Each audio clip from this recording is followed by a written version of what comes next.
Coucou tout le monde, comme prévu on se retrouve aujourd'hui pour le premier jour de notre semaine un petit peu spéciale. Donc comme je vous l'ai annoncé dimanche, il y aura du 1er au 7 janvier une vidéo chaque jour. C'est un défi qu'on s'est lancé avec ma copine Barbara F qui a elle aussi une chaîne YouTube. De son côté sur sa chaîne c'est pareil, il y aura une vidéo chaque jour du 1er au 7 janvier. Ce sont des vidéos qui vont tourner autour de la motivation, du quotidien, de la nouvelle année.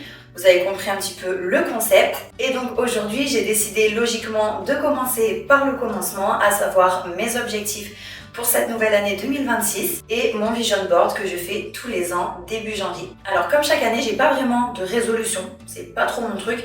Donc moi je parle plutôt d'objectifs et je m'en fixe 3 maximum parce que je trouve qu'au-delà, on a du mal à se focus dessus toute l'année pour que ce soit réalisé et réalisable. Donc voilà, c'est vrai que dans mon mode de fonctionnement, je trouve que 3 c'est déjà pas mal. Et forcément le but, si on se fixe des objectifs, c'est quand même de les atteindre. Donc voilà, c'est des objectifs que j'ai définis en fonction de ma vie, parce qu'il faut que ça colle aussi avec mon quotidien de maman et surtout mon bien-être. Le but c'est pas que ça nous rajoute de la charge mentale ou que ça nous fasse nous éparpiller. Alors le premier que je me suis noté, et c'est le principal, c'est de ralentir et d'embellir mon quotidien, embellir mes journées, même les plus simples, profiter des petits plaisirs de la vie. Donc en fait c'est un objectif qui est à la fois hyper simple et hyper compliqué parce qu'il ne demande pas vraiment d'argent. Et parfois c'est vrai qu'on se fixe des projets ou des choses comme ça qui demandent de l'argent. Là c'est pas le cas et d'un autre côté je trouve que c'est hyper compliqué quand on a déjà des journées chargées où on a tendance à courir partout, de réussir à changer cette habitude pour plus prendre le temps. Parce que c'est vrai que des fois, on n'a juste pas le temps en fait de ralentir. Et moi, c'est un des problèmes que je rencontre vraiment chaque jour. Mais ça va passer par des petites choses, comme par exemple, quand je prépare le repas, une petite recette ou autre, me poser l'iPad sur le plan de travail, me mettre une petite vidéo, une petite émission, un épisode d'une série, peu importe. Et prendre le temps de savourer le moment, d'apprécier ce que je fais, parce que voilà, je cuisine. Et j'ai envie que ça reste un plaisir plutôt qu'une charge, parce que c'est quelque chose que j'aime bien faire, mais quand on le fait dans le speed, avec un enfant qui est dans le bain, l'autre à qui il faut faire réciter la leçon, tout de suite ça devient une horreur.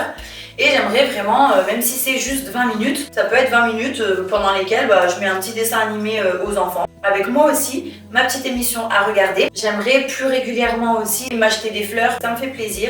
Je trouve que c'est un petit cadeau qu'on se fait à soi-même et c'est agréable d'avoir un bouquet de fleurs fraîches. Moi c'est quelque chose que j'aime beaucoup en tout cas. Donc là pour le coup, financièrement ça demande un petit peu quand même. Après je vais pas en acheter toutes les semaines non plus. Mais je trouve que tout de suite ça rend l'intérieur plus agréable, plus accueillant. Pareil, pendant que je plie le linge, prendre le temps d'appeler une copine. Vous voyez ce genre de choses, écouter un petit podcast. Je dis pas que je vais réussir à prendre 1 heure par jour pour me poser à rien faire. Ça me paraît limite impossible. Mais le but là-dedans, c'est vraiment de transformer les obligations du quotidien en des moments agréables. Et après, c'est un objectif que je vais essayer de développer tout au long de l'année. Je vais commencer par ces petites choses-là, parce que je sais que c'est faisable au quotidien. Je vais essayer de progresser là-dessus, commencer petit en janvier, mais prendre ce genre d'habitudes sur lesquelles je vais progresser jusqu'à la fin de l'année. Objectif numéro 2, économiser sur les courses. Donc ça fera l'objet d'une vidéo à part entière cette semaine. Sauver son budget course, faire des économies là-dessus mais sans se priver. Et pour moi ça passe avant tout par le fait de limiter au maximum le gaspillage alimentaire. Je vous en parlerai vraiment en détail, mais le challenge à ce niveau-là, ça va vraiment être de ne pas me priver pour les courses tout en économisant. Troisième objectif qui va me demander un petit peu plus d'efforts financièrement pour le coup, c'est d'amener les enfants en voyage. J'avais pensé à un pays comme la Grèce, la Crète ou un truc comme ça. Mais je pense que pour cette année, pour une première, ce serait plus réalisable pour moi de partir plutôt en Corse parce que c'est quelque chose que j'aurais aimé faire déjà l'été 2024. Et c'est vrai que dans un premier temps, ce serait plus simple parce que ça me permettrait d'avoir la voiture. En plus, on parle français et tout, donc de ce côté-là, voilà. Et l'année d'après, quand j'aurai déjà fait cette première étape, je pourrais passer un voyage en dehors de la France, je pense. Donc cet objectif-là, forcément, c'est celui qui va me demander un petit peu plus d'anticipation, déjà niveau budget, puis niveau organisation aussi. Mais je trouve que c'est vraiment important de faire ça, de créer des souvenirs en famille avec les enfants, de se retrouver aussi après une année chargée, parce que je pense que donc on partira cet été, après donc l'année d'école pour eux, une année chargée en travail aussi pour moi. Je trouve que c'est hyper important parce qu'ils grandissent vite. Ils vont déjà avoir 5 et 7 ans et en fait c'est les moments les plus précieux. D'ici 6 ans, ça y est, ils seront déjà ados et et ils seront vraiment dans un tout autre état d'esprit que l'état d'esprit qu'ils ont actuellement, même si on pourra toujours partager des choses et tout, mais là c'est vraiment les années où je trouve qu'il faut en profiter un maximum et j'ai pas envie de regretter de ne pas l'avoir fait. Donc voilà, vraiment ralentir, profiter sur place et passer de bons moments avec eux. Et voilà pour les 3 choses principales que je veux mettre en place cette année. Donc ce que j'aime bien faire, une fois mes objectifs posés, c'est leur donner une forme visuelle et pour ça je fais, comme je vous disais, chaque année un vision board. Donc c'est parti, on passe dans ma chambre pour le faire.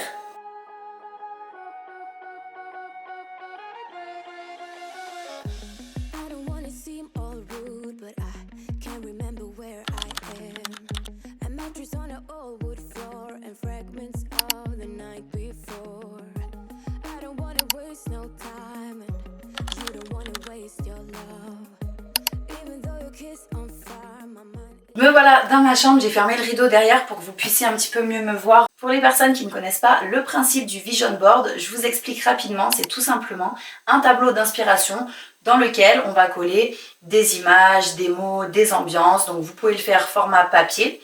Moi c'est ce que je vais faire dans un premier temps. Et en fait j'aime bien le faire juste ici, sur cette plaque de métal là. Enfin c'est mon organiseur Ikea. Je le redis parce que souvent vous me demandez d'où ça vient. Et c'est trop pratique pour organiser les bureaux. Et donc mon vision board, je le mets là, comme ça je l'ai tout le temps sous les yeux. Vous pouvez l'afficher aussi sur votre porte d'entrée pour le voir tous les jours en partant et en revenant du travail, sur votre frigo, dans les toilettes, là où c'est le plus simple pour vous. Parce que le fait de le regarder avec un minimum de conscience, ça remotive. On garde bien nos objectifs en tête, ça donne envie de les atteindre. Et après, une fois que j'ai fait la version papier, je fais aussi la version fond d'écran pour mon ordinateur et je fais une version aussi pour le fond d'écran de mon téléphone. Dans un premier temps, je vais reprendre les 3 objectifs que je vous ai présentés juste avant. Donc, je vais mettre une image d'un frigo organisé, une image d'une belle plage, peut-être un petit masque visage, un truc comme ça. J'en fais très peu ces dernières semaines, même ces derniers mois, parce que j'ai vraiment mis le paquet pour sortir un maximum de vidéos. Et donc j'ai même arrêté le sport et tout, mais ça c'est pareil, je vous en reparlerai dans une des vidéos au cours de cette semaine de motivation. Et donc voilà, c'est à partir de mes objectifs que je vais sélectionner toutes les images en question. Je vais mettre aussi parfois juste des mots ou des citations. Après les mots, j'aime bien les mettre en couleur rose pâle, histoire que ce soit quand même assez gai en fait. Et après il y a toujours 2-3 petites choses qui viennent se greffer, par exemple je veux vraiment cette année continuer à mettre le paquet pour la pousse de mes cheveux. Je vais pas vous en reparler en long, en large et en travers. De toute façon, je l'ai déjà fait. Donc ça fait partie de mes petites missions de l'année. Et ça, je vais le rajouter visuellement. On va dire que c'est des petits à côté, mais qui méritent quand même d'être affichés dans mon tableau. Parce que si je mettais que 3 images par rapport à mes 3 objectifs, c'est pas le principe du vision board. C'est vraiment un ensemble qui crée un visuel assez esthétique et vraiment qui inspire.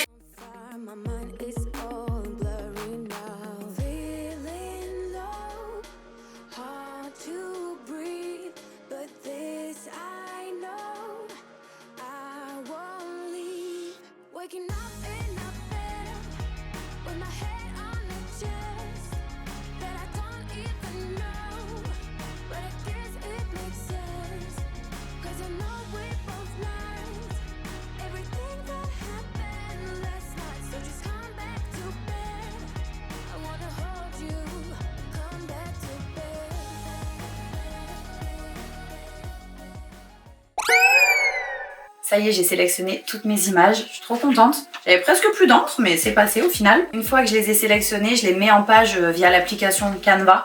Comme ça, ça me permet de mettre plusieurs images sur la même feuille.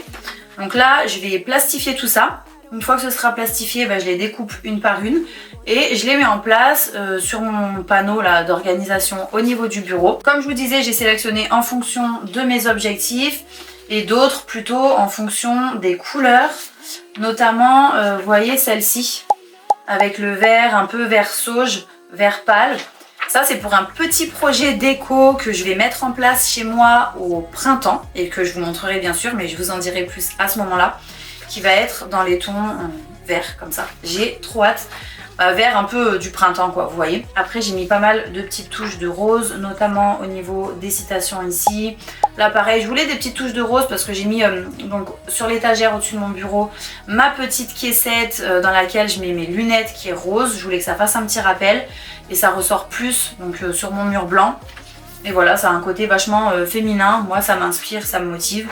Le fait qu'il y ait ces petits tons là. Après bon bah photos de vacances, organisation du frigo. Cette image là c'est dans l'état d'esprit de ce que je vous disais en début de vidéo. Donc ralentir, prendre le temps, rendre les tâches quotidiennes plus agréables. Toujours des petites citations. Ici ça concerne YouTube. J'ai vraiment envie pour 2026 de peaufiner mes montages, mettre plus de petites incrustations écran, d'écriture, de petites choses qui dynamisent un petit peu le montage des vidéos. Et on se rend pas compte mais ça prend vraiment énormément de temps. Donc j'espère y arriver. Je pense que c'est pareil, je vais faire étape par étape et essayer de progresser tout au long de l'année pour rendre mes vidéos plus qualitatives pour vous, plus agréables à regarder. Et après j'ai sélectionné pas mal d'images qui correspondent à la mode, avoir de jolies pièces, s'habiller de façon féminine, élégante. Donc là aussi c'est un rapport à la mode.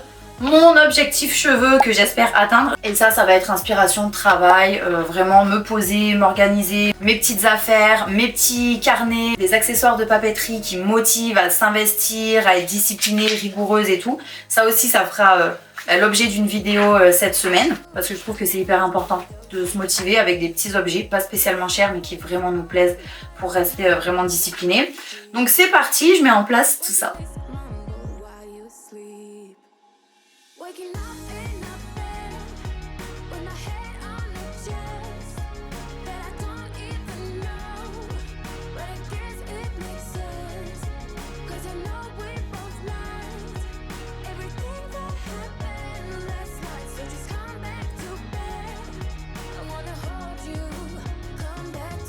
Voilà pour la première vidéo de cette semaine de motivation, j'espère qu'elle vous a plu et on se retrouve dès demain à 14 h pour la suivante. Bisous!